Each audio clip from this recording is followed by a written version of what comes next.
Alors, on va commencer cette seconde partie de la matinée avec le premier format avec beaucoup de speakers, mais ça change un petit peu. Du coup, on va parler expérience candidat, qu'elle soit mobile, qu'elle soit sociale, qu'elle soit web, qu'elle soit tout simplement online, avec Alexandre Pachuski qui va commencer, Emeline Bourgoin, Franck Lapinta et Gilles Gaubron. Et je vous demande déjà de les applaudir tous. Et alors, comme tout à l'heure, en fait, on va les écouter dans un premier temps. Alors, ils ont encore moins de temps que ceux qui sont passés ce matin. Ils ont 5 minutes seulement chacun, donc c'est quand même un sacré challenge à relever.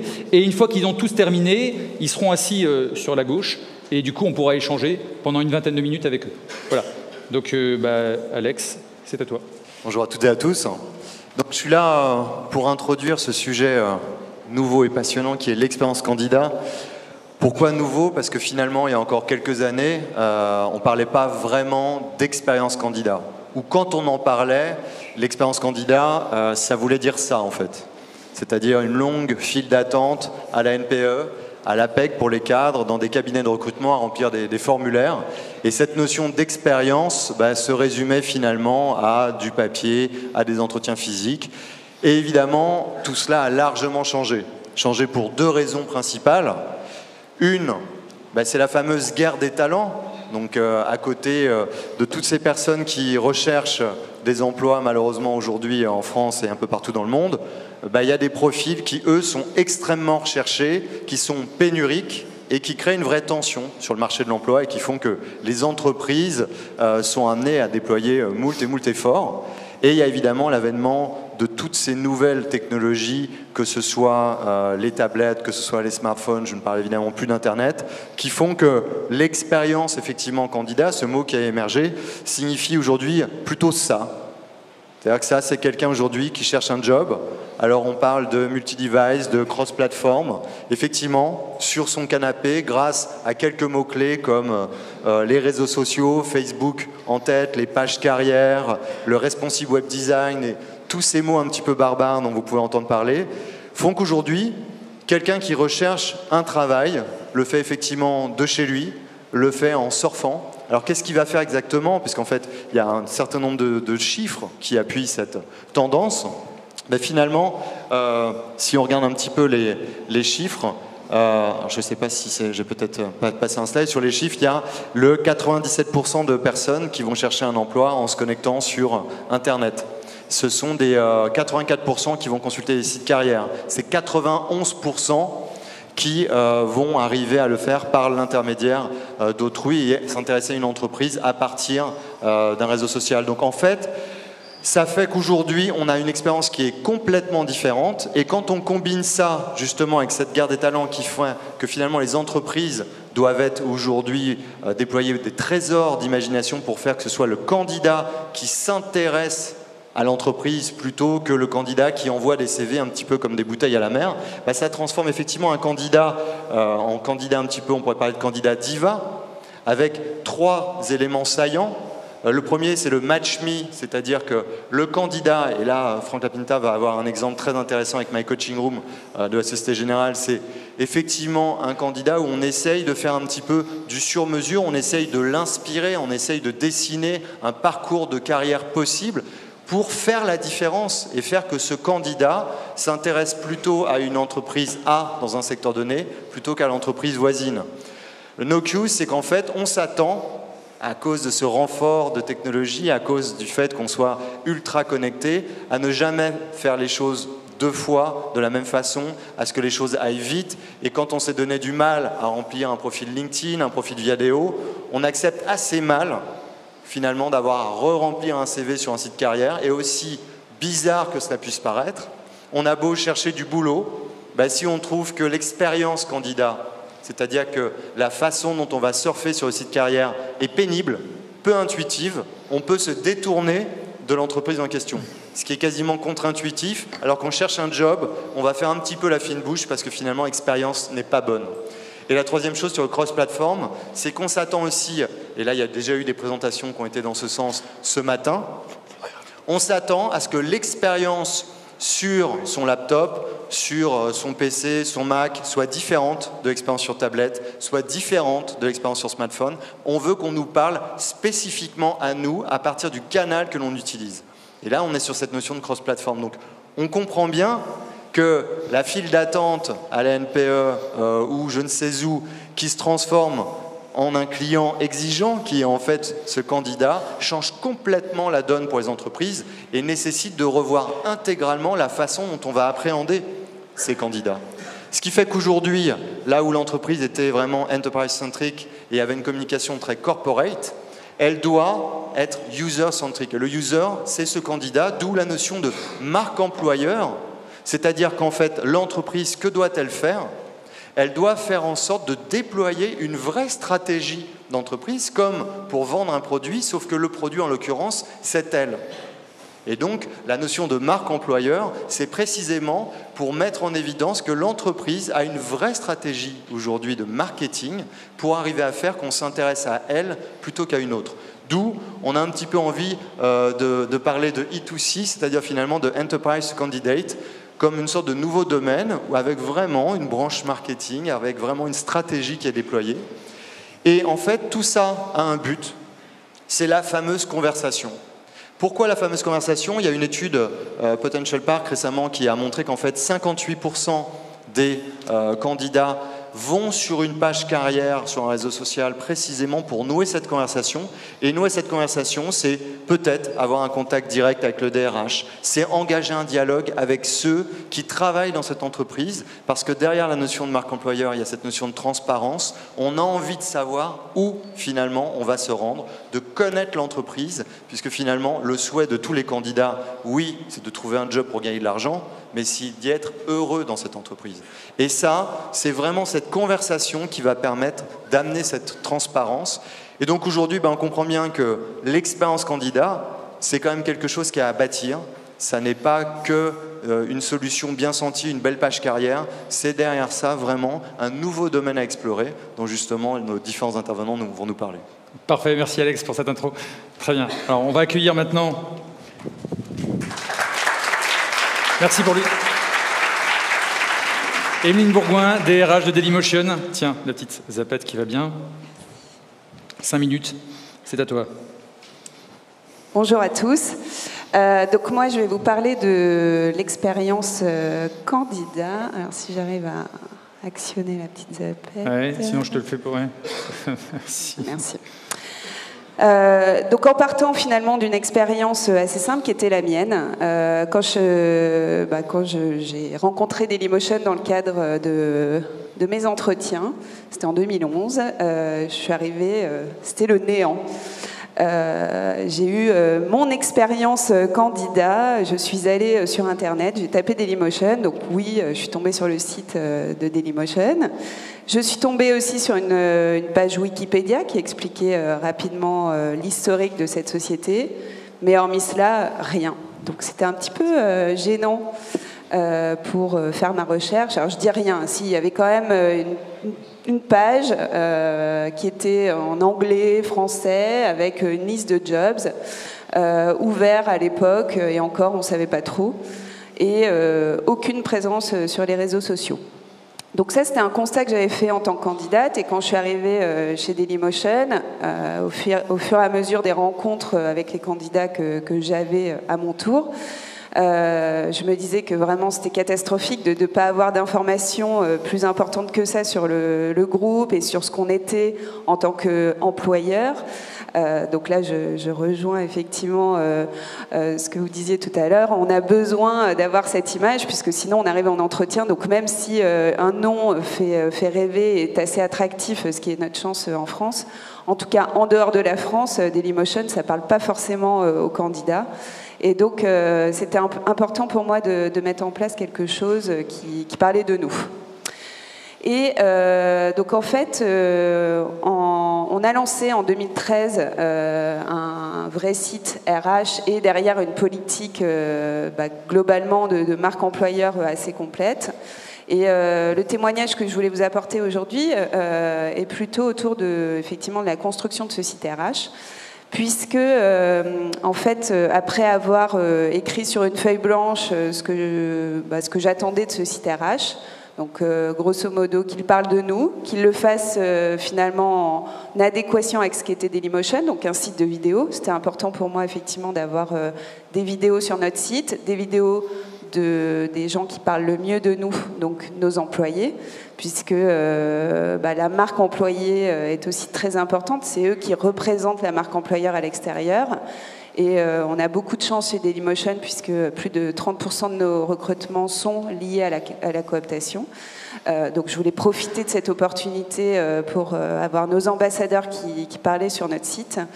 Après avoir regardé en interne si quelqu'un avait envie de m'aider sur ce site, d'aider à le développer, à le mettre en place, j'ai rencontré, dans le cadre de ma réflexion plus globale sur la mise en place d'une politique marque employeur pour Dailymotion, une école qui s'appelle l'Éthique, qui est une école d'ingénieurs qui travaille en mode projet. Et le responsable pédagogique de l'Éthique me dit écoutez, je suis sûre que finalement ces étudiants qui sont potentiellement des candidats pour Dailymotion seront ravis de travailler sur votre site RH. Et après réflexion, je me dis oui, pourquoi pas, puisqu'en fait, qui de mieux pour mettre en place ce parcours candidat sur le web que nos potentiels futurs candidats.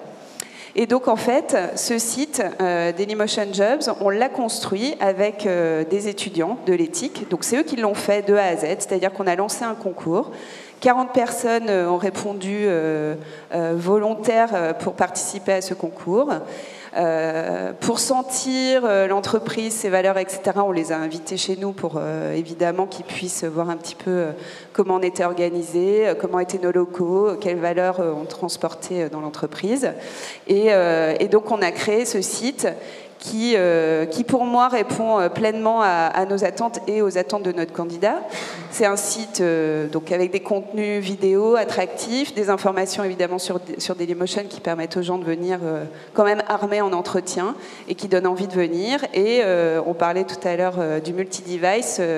C'était évident pour moi que ce site devait sortir multi-device immédiatement. Donc ça a été fait un petit peu en décalage parce qu'ils n'avaient pas tout à fait fini, mais en 3 mois et demi, en tout cas, le site web et le site mobile sortaient. Voilà.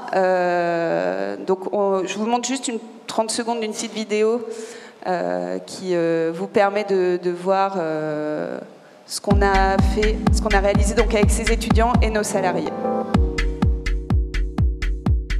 My name is Alba Gauthier. I'm a TV and movie manager. I joined Dailymotion 1 year and a half ago.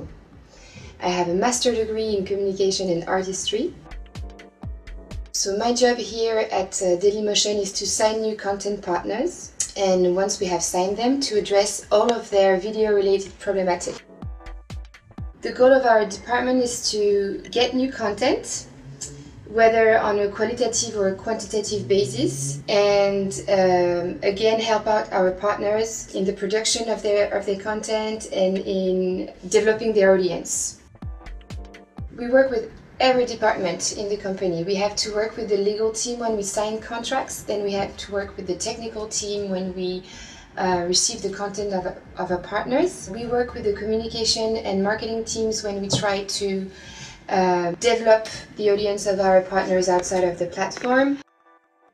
Dailymotion is different because we still work as a small team. We are very flexible, and it's quite easy and simple to define a project, develop it and finalize it. So this is really stimulating for us. The management is very accessible, and the other teams are very accessible as well. So you are in contact with everybody whenever you need to, and you have access to other knowledge. Vidéo, Internet, International.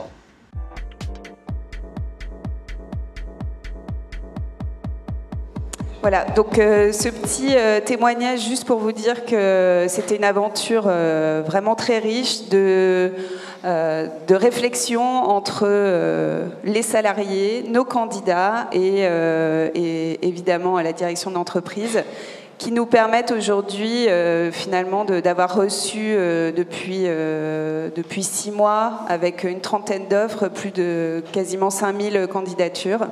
Donc ça marche plutôt pas mal. Bon, alors c'était un tout petit peu plus long avec la vidéo, donc on va enchaîner. Merci Emeline, tu peux t'installer. J'accueille maintenant Franck Lapinta. Franck qui est un habitué d'RMS Conf puisqu'il était là la première année déjà. Il a plein de choses à nous raconter intéressantes. Franck, c'est à toi. Voilà. Merci. Tiens. Bonjour à tous. Moi, je vais vous parler d'un service qu'on a lancé il y a quelques mois qui s'appelle My Coaching Room, qui est un site de conseil aux candidats. C'est un site dont la promesse est véritablement d'aider les candidats qui sont intéressés par le secteur de la banque et de la finance et pas un job board où l'objectif c'est finalement d'amener des candidats à postuler à la Société Générale.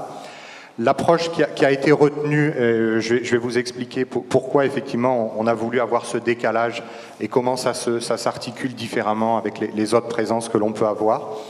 On a également choisi une structuration des contenus. Alors vous le voyez peut-être pas, c'est pas très clair, mais en fait j'ai 4 grands moments que sont m'informer, optimiser ma recherche, préparer mon entretien et juste après mon entretien. Ça fait écho avec ce que disait Alex en intro sur cette idée de parcours du candidat et pour comment on a choisi nous de travailler ce parcours. On a fait aussi, on a fait le choix d'avoir des contenus qui sont produits à la fois par des personnes internes à l'entreprise. Et là, l'objectif, c'est de valoriser ces personnes-là, de mettre en avant leur expertise. Et également de faire appel à des personnes de l'externe, au hasard par exemple, des personnes comme Jean-Christophe, où on est allé chercher des personnes extérieures à l'entreprise, mais qui avaient une compétence, une légitimité particulière sur certains sujets, une prof de l'EDEC, un responsable des études, de l'APEC, etc., avec un discours qui est finalement de dire on n'a pas la science infuse, on ne sait pas absolument tout. Et de la même façon que finalement on a un métier qui est de mettre en relation des personnes qui ont un besoin de financement et des personnes qui ont des excédents de financement, bah là c'est la même chose, on va faire le lien entre des personnes qui ont un besoin d'information et d'autres qui possèdent cette information. Pourquoi on a lancé ce site? Parce qu'il y a une évolution depuis un certain nombre d'années de la communication de recrutement, avec une première phase qui était très centrée finalement sur le poste, sur l'offre en elle-même et très peu sur l'entreprise, avec une logique qui était essentiellement une logique de sourcing à court terme. Ce que l'on vendait, c'était le poste. Et puis avec l'évolution de la communication, l'évolution aussi des entreprises, les problématiques de recrutement des entreprises sur certains types de postes, comme par exemple les postes d'ingénieurs, pour ne citer que ceux-là, mais il y en a plein d'autres, c'est développer finalement un discours autour de la communication employeur avec une finalité qui était là non pas de vendre le poste, uniquement le poste, mais de vendre l'entreprise et de vendre tout ce que l'entreprise a à proposer aux candidats en matière de carrière, en matière de formation, en matière de modèle managérial. Et avec un certain nombre d'outils qui ont été développés, on en parle depuis ce matin. Aujourd'hui, on voit qu'il y a une tendance, cette tendance qui est en train de se prolonger avec finalement un discours qui est beaucoup plus large, qui va tourner plus autour de la réputation des entreprises en tant qu'employeurs, avec une finalité qui est plus large qu'uniquement l'attractivité auprès des candidats, qui sort aussi un petit peu finalement du domaine exclusif des RH. J'ai choisi là quelques exemples. Aujourd'hui, ce qui se passe au niveau des entreprises et finalement la réputation que vont avoir les entreprises en tant qu'employeurs dans le comportement finalement qu'elles vont avoir. Donc là, les quelques exemples que j'ai pris, c'était lorsqu'il y a eu des suicides dans les usines de sous-traitants en Chine, les sous-traitants d'Apple. Lorsqu'au Bangladesh, il y a eu cet immeuble qui s'est écroulé et que aux journaux télévisés, ce qu'on voyait parmi les décombres, c'était les étiquettes de certaines marques de vêtements. Lorsque les syndicats dans le sud-est de la France de Fralib appellent à boycotter, ou bien toutes les discussions qu'il y a autour des délocalisations de l'automobile, on voit bien aujourd'hui que le comportement finalement des entreprises va avoir un impact sur leur réputation en tant qu'employeur et que cette réputation d'employeur est en train de remonter au niveau corporate.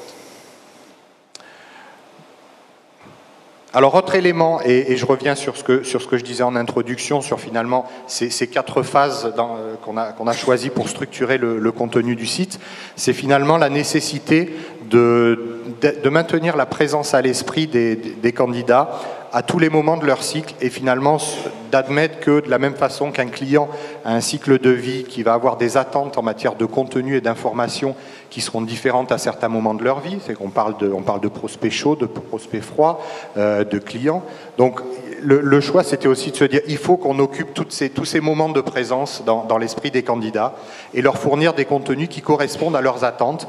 Lorsque le candidat va être en phase active de recherche, l'appétence, elle se portera davantage, pour être très schématique, par exemple sur des offres d'emploi.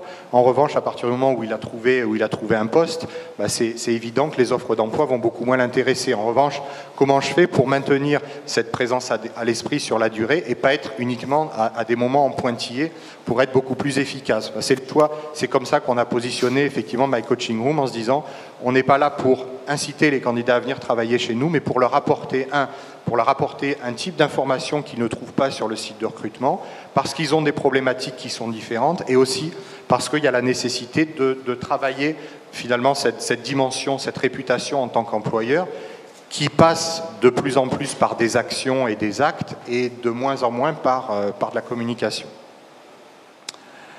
Voilà, je crois que j'ai tenu dans les 5 minutes. Parfait. Merci Franck. Et alors pour terminer, j'accueille Gilles Gobron qui va nous parler de cette expérience assez incroyable d'Expectra, de proposer aux candidats plusieurs modes de candidature. Tiens, la petite zapette. Voilà, bonjour à toutes, bonjour à tous. Donc en fait, je suis là pour vous parler d'une expérimentation qu'on a lancée il y a maintenant un peu plus de 2 ans. Ça remonte à février 2012. En fait, on a lancé un projet en interne qu'on a appelé la candidature rapide. Alors, qu'est-ce que c'est? C'est simplement simplifier au maximum le process de candidature sur notre site, sur le site Expectra, en permettant notamment aux candidats de postuler juste avec un profil Viadeo, profil LinkedIn. À l'époque, aucun site ne le proposait, en tout cas sur Viadeo, aucun site ne le proposait.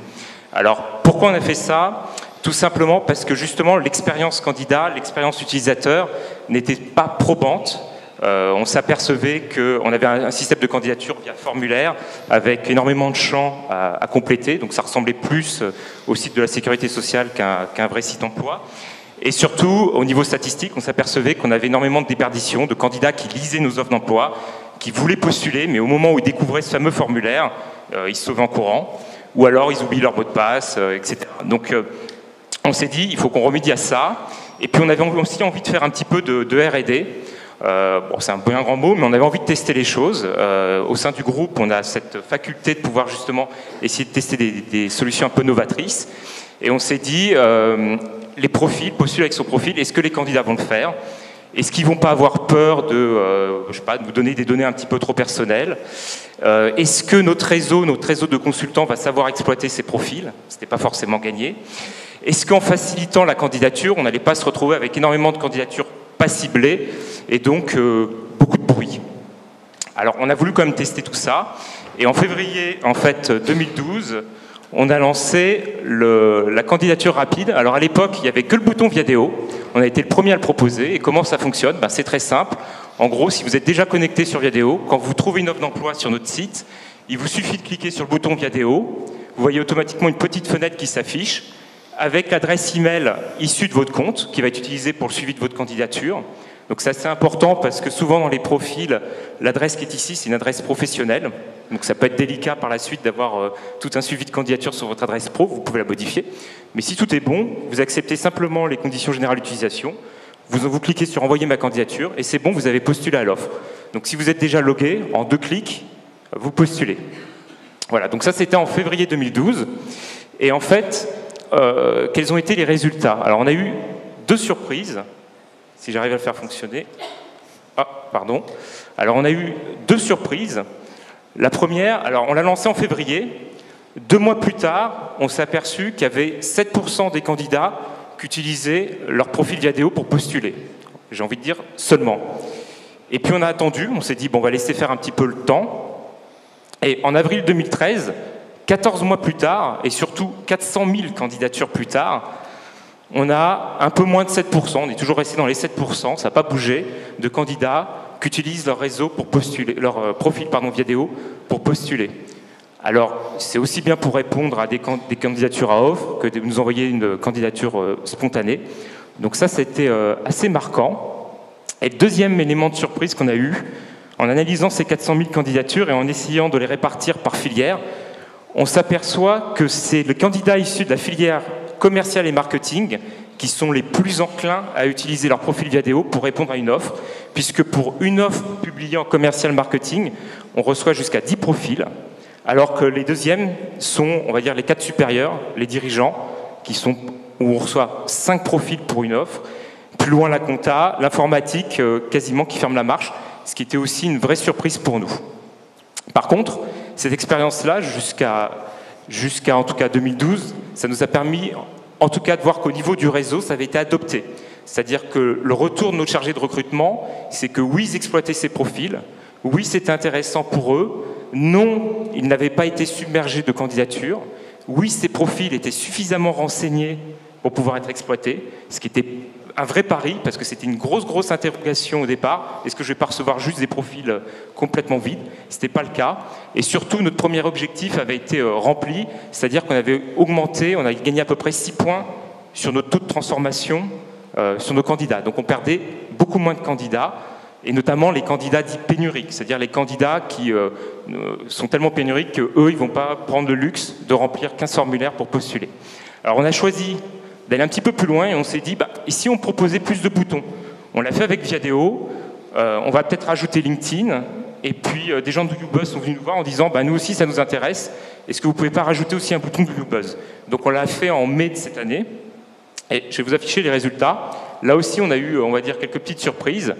C'est que, en gros, là, c'est une expérience du 24 mai au 24 septembre. On est que sur 4 mois, ça concerne 120 000 candidatures. Donc c'est des candidatures à offre, candidatures spontanées. La seule chose que j'exclus, c'est les candidatures internes, les gens qui postulent pour rejoindre Expectra. Et là, on s'aperçoit que finalement, ça peut bouger. On avait 7% de candidatures sur les profils Viadeo quand on proposait que Viadeo.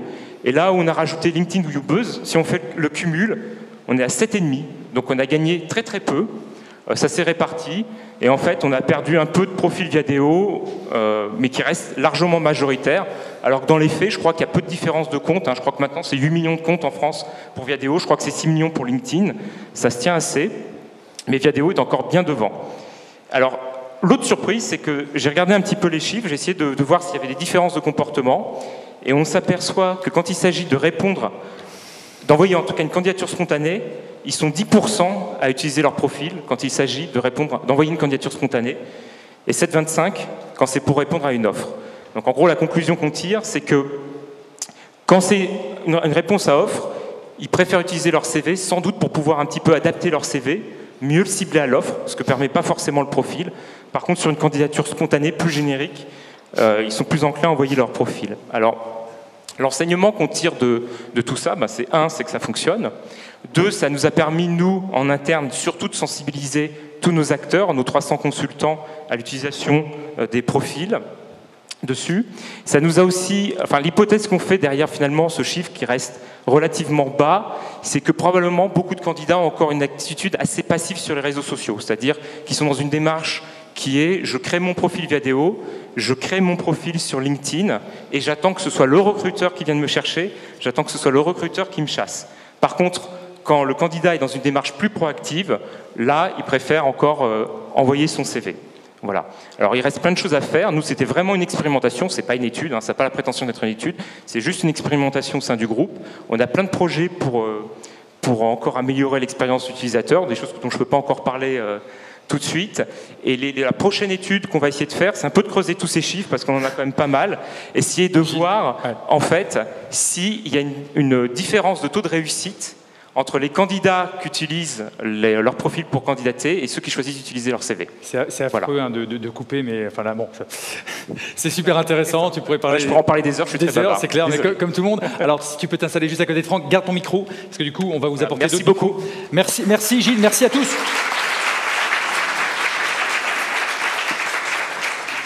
Du coup, normalement, on avait 20 minutes, mais je vais peut-être limiter à 15. Je vous invite à poser toutes les questions qui vous passent par la tête suite à ces 4 interventions, à Alexandre, Emeline, Franck et Gilles. Donc, je ne sais pas s'il y a une première question, sinon moi j'en ai plein à poser, mais est-ce qu'il y a une première question dans la salle? Il n'y a pas de question. Vous êtes resté quoi après cette intervention? D'accord. Moi, j'avais une question à poser à Franck, alors sans créer de polémique, mais je me souviens d'un article que tu avais écrit sur ton site, et j'avais moi-même relayé via le mien, sur est-ce que justement ce bouton de candidature n'allait pas être un appel au clic, et est-ce qu'on n'allait pas encourager finalement les candidatures? Alors après la présentation de Gilles, qui a apporté toutes les précisions nécessaires, qu'est-ce que tu penses aujourd'hui de cette initiative? Alors à chaud, c'est vrai que les résultats contredisent, c'est clair, l'a priori que j'avais là-dessus. La question que j'avais aussi quand tu disais que c'était en fait qu'il y avait une grosse proportion, c'était quel type de poste et quel type de diplôme qui était demandé? En fait, est-ce qu'il y a des différences? Est-ce qu'il y avait des différences de répartition par rapport à des diplômes ou finalement là les postes étaient... On les avait tout à l'heure, non, sur les fonctions par fonction? C'était fonction mais par type de diplôme.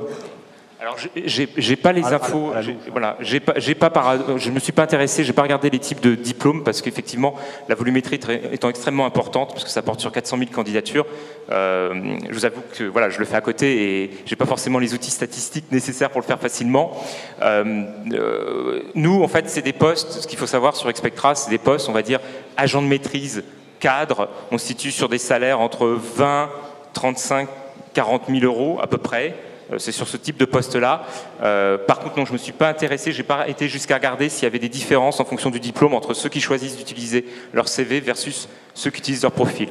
Mais ça, c'est intéressant parce qu'effectivement, comme on a tendance régulièrement à dire que Viadeo serait moins top management que LinkedIn, ce qui n'est pas toujours vrai d'ailleurs, est-ce que ça, tu as pu le mesurer ou pas forcément? Ou est-ce que ça expliquerait en partie le fait que Viadeo soit plus utilisé sur tes offres que ne peut l'être LinkedIn? C'est une hypothèse. C'est vrai que quand on regarde la structure, alors c'est peut-être moins vrai maintenant parce qu'il y a tellement de comptes Viadeo, tellement de comptes LinkedIn que les différences s'effacent. Mais quand on remonte il y a quelques années, par rapport à la différence de profils qu'on pouvait avoir sur Viadeo, LinkedIn, effectivement, globalement, les profils Viadeo matchent plus les offres d'emploi d'Expectra que ceux de LinkedIn qui, à l'époque, étaient plus des profils internationaux, peut-être plus qu'à-dessus. Avec le temps, tu vas peut-être voir ça, ça va peut-être se lisser avec le temps, ce sera intéressant à voir. Oui. Alors, est-ce que Franck, Emeline, vous seriez prêts à installer un tel bouton sur vos sites carrière? Et Emeline dit oui de la tête. Oui, nous on en a un déjà. Donc, il y en a déjà un. Qui est quoi alors? On a juste un bouton LinkedIn. LinkedIn, d'accord. Parce qu'on s'adresse plus à une population internationale et c'est vrai que pour nous c'était... Il faut savoir juste que LinkedIn avait développé le bouton alors que Viadeo, c'est avec Expectra que le bouton a été développé. Donc ce qui explique aussi que... Voilà. Exactement. Et alors j'ai pas les résultats exacts, mais c'est quand même assez utilisé par nos candidats.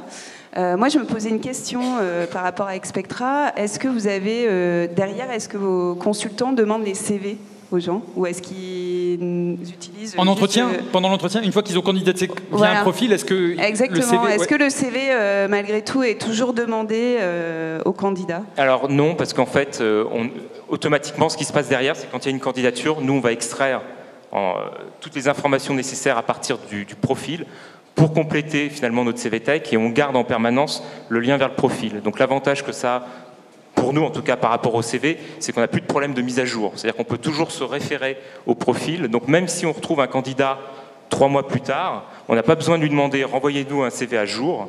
On aura toujours le lien vers son profil et on peut aller directement sur son profil, voir s'il est à jour. Donc c'est un des nombreux avantages du profil versus le CV. Mais c'est vrai que nous, on a juste mis les 4 boutons côte à côte.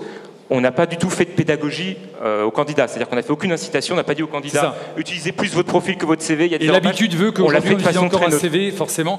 Alex, tu veux rajouter? Juste 2 petits éclairages. Nous, on a le bouton, on fournit en tant qu'éditeur logiciel le moyen aux clients qu'ils souhaitent d'avoir le bouton Apply with LinkedIn et Viadeo. C'est vraiment fait pour faciliter. On n'est pas, nous on a des statistiques qui permettent de voir qu'on n'est pas dans ah bah super, je vais cliquer sur plein de jobs. Et à l'inverse, la Marine nationale a décidé de rendre l'expérience utilisateur un peu plus compliquée pour la candidature parce qu'ils veulent tester la motivation. Et effectivement, si quelqu'un n'est pas motivé à retourner sur le site carrière, il sera peut-être pas motivé par le fait de partir en guerre. Donc là, ça a un sens. Mais le but des entreprises, c'est pas justement de dissuader les gens en rendant ça compliqué. Et par rapport au CV en ligne, tous nos clients qui ont le Apply With étudient quand même les CV parce que le retour qu'on a, c'est que le CV ne devient plus un outil pour avoir de l'information qui est disponible ailleurs. C'est plutôt que le CV finalement va parler de la personnalité du candidat puisque la structuration n'est pas normalisée. Et c'est là où justement des compléments comme Do You Buzz, qui est aussi présent ici, peut être intéressant parce qu'on ne formate pas finalement de la même façon le CV. Donc ça reste intéressant. Ok, alors juste avant qu'on continue vos échanges, oui, il y a des questions. Laurent, vas-y. Oui, j'ai une question pour vous quatre. Enfin, plus pour vous trois, Gilles, Emeline et Alexandre. Vous parlez des boutons. Est-ce que ces boutons vont également sur la partie mobile, puisqu'on parle d'expérience candidat? Est-ce que ça va jusque-là? Ouais. Oui, tout à fait. Ouais. Et ça se matérialise comment sur l'appli ou sur le site mobile? Est-ce que c'est très accessible? Est-ce qu'il y a aussi une validation des champs par rapport à votre ATS, puisqu'Alexandre est là, ou par rapport aux champs dont vous avez besoin pour la candidature? Est-ce que c'est juste un apply, j'envoie, je ne vois pas ce qui se passe, ou c'est un apply, je peux contrôler les informations? En l'occurrence, pour nous, c'est juste un apply with. C'est beaucoup plus simplifié en fait sur le mobile. Moi là-dessus, je serais un peu plus catégorique, c'est qu'en fait, tous les clients qui souhaitent avoir l'application mobile le font notamment pour avoir le Apply With, c'est-à-dire qu'il n'y a aucune application mobile sur un smartphone où il n'y aurait pas le Apply With, puisque le but c'est de rendre la vie facile et compléter un CV justement. Encore plus sur mobile. Un smartphone, c'est compliqué. Plus sur mobile, bien sûr. Donc là, il n'y a même aucune option possible de ne pas l'avoir. Non, tu parles de ton offre ou en général? Nous, on a une appli qu'on offre aux clients, et là-dessus, nous, on choisit les champs qu'ils vont récupérer, parce qu'on considère que selon qu'on soit sur Viadeo ou LinkedIn, on n'a pas forcément exactement rempli de la même façon, donc on va choisir pour faire un peu un mix des deux, quoi. Ok. Une autre question dans la salle? Les bras, là, il y a une question devant, ouais. Là, le micro arrive, juste à votre gauche. Allô? Petite question, on a vu 120 000 candidatures en 4 mois. Est-ce que ces candidats ont une réponse soit positive ou soit... Enfin, est-ce qu'ils ont eu un retour quelconque? Alors oui, ils ont une réponse. Alors je dirais que là-dessus, malheureusement, on n'est ni moins bon ni meilleur que les autres en termes de suivi. C'est-à-dire que vous avez en fait toujours ce fameux mail automatique. Nous avons bien reçu votre candidature. Si dans X jours vous n'avez pas eu de réponse de notre part, considérez que c'est un non. Et ceux qui sont retenus sont après appelés. Et c'est vraiment un peu la limite quand on parle de réseaux sociaux. C'est-à-dire qu'on est là pour essayer de tisser du lien, faire des relations. Mais d'une certaine façon, il y a encore beaucoup de process qui sont automatisés, et c'est toujours ce fameux débat entre utiliser des réseaux sociaux pour tisser du lien et derrière avoir des filtres par rapport à des process un peu plus, malheureusement, industrialisés. Sachant que l'expérience candidat, elle commence au niveau de la candidature et de la prise d'information en amont, mais elle va jusqu'à le suivi. Elle va jusqu'au chargé de recrutement qui a publié, qui a rédigé l'offre. C'est lui qui la reçoit en direct. Voilà. Et pour rebondir sur ce que tu disais derrière, c'est vrai qu'il y a toujours une discussion entre, d'un côté, je facilite à l'extrême la candidature pour pas louper un candidat pénurique, mais auquel cas je vais peut-être pas avoir certains champs pour tester la motivation ou qui vont permettre de faire la différence. Ou à contrario, je vais multiplier les champs, je vais pouvoir recueillir peut-être plus d'informations, lui demander sa motivation pour le poste, peut-être des informations complémentaires, mais je cours le risque peut-être de perdre quelques candidats sur le process. Et je pense que là où on peut travailler sur l'expérience candidat, c'est peut-être d'avoir quelque chose un peu plus à géométrie variable, de ne pas avoir peut-être systématiquement soit un process candidature rapide, soit un process formulaire compliqué, et c'est d'arriver en fonction du type de poste, en fonction de l'offre, à changer l'expérience utilisateur et à pouvoir aller plus ou moins loin là-dedans. Si je suis dans le médical, à la limite, je veux recruter un médecin, j'ai juste besoin de son numéro de téléphone. J'ai même pas besoin de son profil ou de son CV. Un médecin, il faut 1 an pour recruter un médecin. Un médecin, un numéro de téléphone, je prends. Dans d'autres cas, j'aurais peut-être besoin de plus d'infos. Est-ce qu'il y a des questions pour Emeline, pour Franck, sur My Coaching Room, donc le site destiné aux candidats? Est-ce que certains d'entre vous auraient des questions à poser là-dessus? Ou toute autre question, d'ailleurs? Aucune question? Si. Là, il y a une question. Juste là.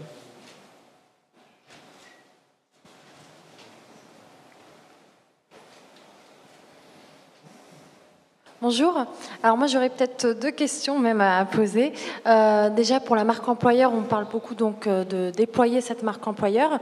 En interne, on est un peu perdu. J'aimerais juste savoir, d'après vous, est-ce que c'est le marketing, les ressources humaines, la communication, ou est-ce que c'est une collaboration entre tous ces services? Franck et Emeline, ouais, du coup ça c'est... Non. Je pense qu'il y a une finalité, ce sont les ressources humaines. Il y a une approche qui est une approche marketing, et pas dans le mauvais sens du terme, mais c'est-à-dire je conçois une offre en ayant intégré des besoins ou des attentes d'une population. Et puis après, il y a des outils que je vais utiliser de communication pour faire passer certaines informations. Je pense que la partie la plus importante du marketing RH en interne, c'est moins la communication que les actes. Et ça passe donc pas uniquement par les RH, ce ne sont pas les seuls acteurs. Après, il y a la nécessité aussi d'apport en communication pour redonner une unité ou une cohérence ou remettre en perspective un certain nombre d'actions, soit qui peuvent être éparpillées dans l'entreprise, soit qui peuvent avoir des différences entre elles parce qu'elles sont portées par des hommes et des femmes et que tous ne sont pas égaux dans leur comportement en tant que manager, dans l'approche qu'ils vont avoir avec leurs collaborateurs. Et puis pour un gros groupe comme le mien, des approches qui sont aussi très différentes entre d'abord des différences culturelles qui sont liées au pays, et puis ensuite des différences qui sont liées au profil très diversifié que l'on va pouvoir recruter, et en plus par rapport à des métiers ou des activités qui sont très très différentes les unes des autres. Cette expérience candidat, est-ce que les collaborateurs de la SG y participent, y contribuent? Parce que My Coaching Room, tu as sollicité des ressources en interne. Du coup, l'expérience candidat commence aussi par la mobilisation des équipes en interne, j'imagine? Alors oui, bien sûr. Je pense que les candidats sont en recherche de ce type d'informations. Je pense que le fait de mettre en avant des collaborateurs de l'entreprise, quelque part, c'est aussi un signal que va donner l'entreprise. Ça veut dire que je fais confiance à certains des collaborateurs, je reconnais la compétence, l'expertise de ces collaborateurs, et je veux les mettre en avant, je veux qu'ils soient les porte-parole de l'entreprise. Donc c'est déjà un signal à faire passer vis-à-vis des collaborateurs en interne aussi. Ok. Une question au fond. Il y a une question tout au fond. Bien haut, la main, il faut l'agiter pour qu'il vous voit. Super. Ça arrive, le micro va arriver jusqu'à vous. Bonjour, moi j'ai une question à l'attention d'Emeline. Tout à l'heure, vous avez mentionné le chiffre de 30% en cooptation. Ça laisse rêveur. En quelques mots, est-ce que vous pourriez nous expliquer quel est votre secret? Le secret Dailymotion, le secret Emeline pour les 30% de cooptation? Je ne vais pas vous le révéler parce que après ça va être pour moi un risque. Non, je pense que ce qui est important, ça rejoint un petit peu la question de Madame tout à l'heure, c'est ce qu'on montre à l'extérieur, on doit le faire à l'intérieur, et quand les gens se sentent bien, ils sont ambassadeurs de notre marque, donc c'est notre premier vecteur de recrutement. Parce que, oui, effectivement, je pense que les gens sont bien dans l'entreprise. Merci. Voilà, mais c'est en tout cas une vraie preuve de ce ressenti en interne, ce fort chiffre d'attractivité. Ouais, okay. Une autre question? Oui, il y a une question là.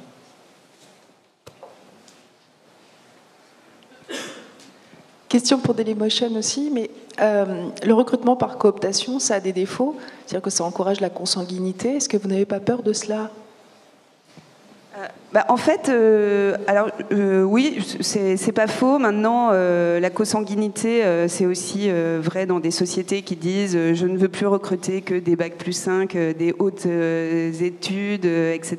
Et au final, on est plutôt sur des profils qui se ressemblent et qui se challenge peu. Nous, on a la chance d'avoir finalement des collaborateurs qui ont une vie à côté du bureau qui est très riche et qui, du coup, ont un réseau très large. Et en fait, on recrute aussi bien des autodidactes que des bacs plus 5, avec des juniors, des moins juniors.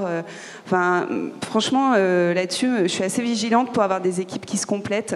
C'est-à-dire que donc on a quand même, on fait de la cooptation, mais elle est choisie. On intègre après les candidats dans un process de recrutement classique. On ne les prend pas juste parce qu'ils sont cooptés, quoi. Est-ce que ça ne peut pas être négatif au niveau de l'expérience du candidat? C'est-à-dire qu'ils se disent il vaut mieux que je me fasse copain avec quelqu'un de Dailymotion pour être embauché? Non, après, il faudrait interviewer certaines personnes qui sont passées par la cooptation, mais je pense que ça facilite sans doute le traitement de la candidature. Ça, je ne vous mentirai pas là-dessus. Maintenant, encore une fois, on ne recrute pas quelqu'un parce qu'il est coopté. Le mot de la fin, peut-être, Alex? Moi, je pense que cooptation, ça rime pas avec consanguinité. Parce que c'est pas simplement les anciens de mon école, c'est aussi ceux que j'ai rencontrés dans mes différentes expériences professionnelles. Et c'est très intéressant d'avoir des gens justement qui vont venir d'entreprises différentes, mais voilà, que j'ai rencontrés et que j'ai appréciés. Je crois que ça rime quand même, malgré tout, la cooptation à culture d'entreprise, même si le mot parfois semble un petit peu désuet aujourd'hui parce qu'on parle plus de marque employeur. Mais à recruter des gens avec qui on a une affinité, ça permet quand même de respecter l'ADN de l'entreprise, et il me semble que c'est positif. Et puis justement, à l'ère des réseaux sociaux, cooptation, ça rime pas forcément avec copinage.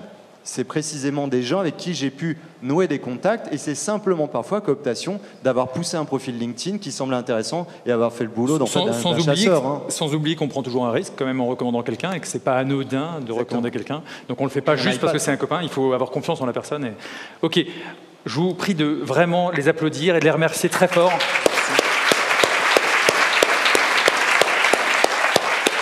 Merci à tous les quatre.